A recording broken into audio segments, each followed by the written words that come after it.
Ce sont les joueurs de Zumato avec à la tête le capitaine Marcia Kout. Très abattu. Oh là là, très abattu Marcia Kout. Avec Métan. Deux finales d'affilée perdues. Perdu ici dans ce centre de Fandena. Félicitations. Et là, le capitaine. Il reçoit des mots d'encouragement. Cette finale de la Coupe du Cameroun 2015 représente la toute dernière belle histoire de Zumanto.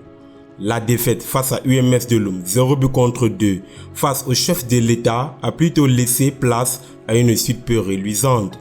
L'histoire de la Panthère Djundé, club de football camerounais, est jalonnée de succès et de crises. Hélène Rétro explore son parcours, notamment en Coupe du Cameroun et les moments difficiles qui ont marqué son existence. Fondée à Konsamba en 1982, la Panthère Djundé a rapidement gravi les échelons du football camerounais.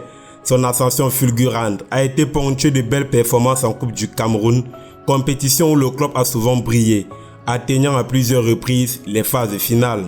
Ce succès a contribué à forger sa réputation et à fidéliser une base de supporters fidèles et passionnés.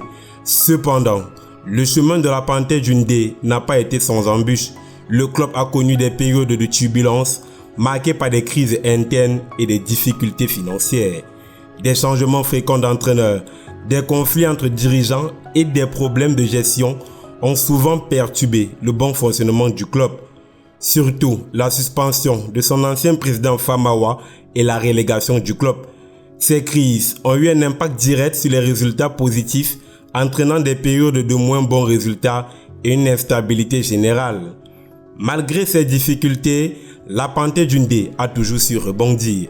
La force de son identité locale, l'attachement de ses supporters et la détermination de certains acteurs clés, dont Ketia Koutes, ont permis au club de traverser ces moments difficiles et de maintenir sa présence sur la scène footballistique camerounaise.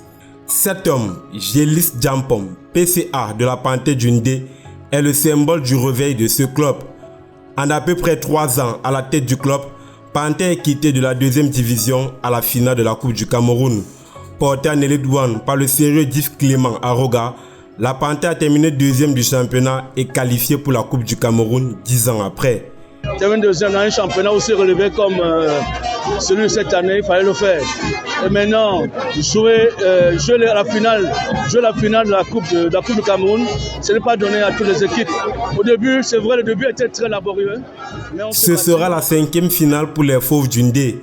La Panthère en 4 finales totalise 2 échecs en 2014 et 2015, 2 victoires en 1988 et 2009. 16 ans après, Zumanto a donc rendez-vous avec l'histoire. Mais la vraie question, face à la Colombe du Sud, de quel côté s'appliquera la fameuse formule du jamais 203 ?